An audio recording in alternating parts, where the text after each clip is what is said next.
Bonjour à tous les auditeurs. Je me présente à Mahamadou Gassama, diplômé en sciences de l'éducation, directeur général du complexe scolaire sanitaire de l'Hippodrome, lequel complexe abrite en son sein trois différents ordres d'enseignement, le fondamental, le lycée et l'enseignement technique professionnel. Ce matin, tout le plaisir est pour moi de vous recevoir ici, dans cette émission rubrique Micro sur place, pour pouvoir donner mon point de vue sur le thème proposé, quel engagement citoyen pour la paix et réconciliation au Mali par l'association Keneka, que je remercie d'ailleurs pour cette belle initiative. En amont, il faudrait définir d'abord le concept citoyen. C'est quoi un citoyen?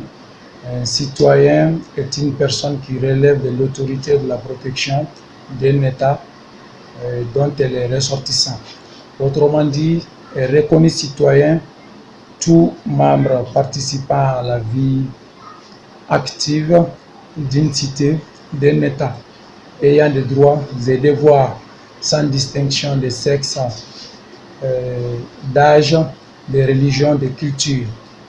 Donc nous comprenons par là qu'un citoyen a les droits mais aussi les devoirs. Le premier devoir d'un citoyen, c'est le respect de la loi. Les citoyens maliens que nous sommes devons respecter les lois pour vivre dans une société harmonieuse, une société organisée et apaisée. Sans respect des lois, il n'y a pas de citoyenneté. Raison pour laquelle, citoyens que nous sommes, devons faire preuve de civisme et civilité. Civisme qui va dans le sens un peu du respect de la loi évoqué tantôt. Civilité est liée par rapport au comportement que nous avons dans la société. Quand on se comporte bien dans la société, on peut contribuer à la réconciliation et à la paix d'une nation. Par contre, quand on se comporte mal dans la société, quand on fait ce qu'on veut, quand on n'a aucun respect envers nos autorités, aucun respect envers nos voisins, aucun respect envers nos textes qui sont censés nous protéger, là, ça sera du laisser aller, ça sera de l'anarchie, si chacun devait faire ce qu'il veut. Cela me renvoie un tout petit peu, par exemple, à la circulation routière, si on prend ça comme ça. Le Malien, c'est une triste réalité ici. La plupart des gens, chacun pense à connaître plus son droit. Chacun pense être le plus rapide, chacun pense être le plus pressé. Et donc là, ça amène une situation désagréable du coup. Il y a manque de courtoisie. Ils peuvent être tentés par des insultes de ça et là. Et ça peut même provoquer des accidents de la circulation routière.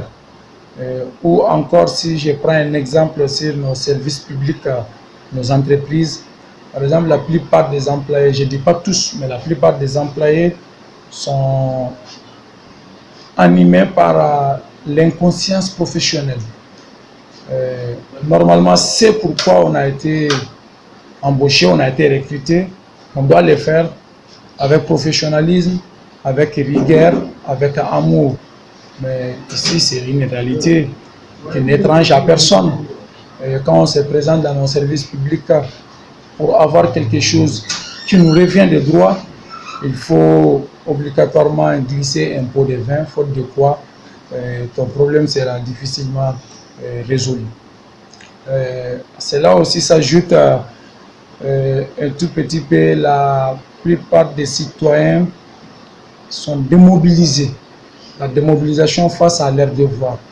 Cela me rappelle un tout petit peu quand on prend les cas de vote, par exemple. Voter, c'est un droit pour tous les citoyens, mais en même temps un devoir que les citoyens doivent faire.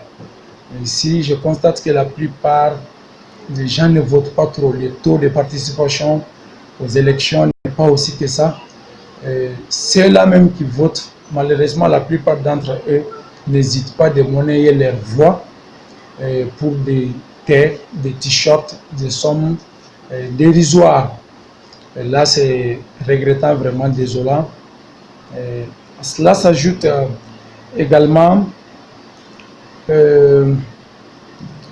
après la démobilisation, nous pouvons parler aussi de laxisme de la société civile. Le laxisme de la société civile, j'entends par là, généralement, nous sortons rarement pour de bonnes causes. Nous sortons rarement pour de bonnes causes, pour dénoncer, par exemple, les injustices sociales, la corruption, le favoritisme dans toutes les sphères publiques qui n'est étrange à personne. Le problème d'éducation, vous voyez ce qui se passe avec l'éducation actuellement dans ces pays. Ça cause tout un tas de problèmes. J'ai comme l'impression que peut-être l'État cherche seulement une école efficiente et non une école efficace. Une école efficiente, c'est-à-dire qu'il y ait l'ouverture d'école, les enfants vont à l'école, vers la fin de l'année, on fait les examens, on fait des compositions, point barre. Mais la qualité n'y est pas, le suivi n'y est pas. Ce qui se passe réellement à l'intérieur n'est pas de leur souci premier, d'où l'efficacité.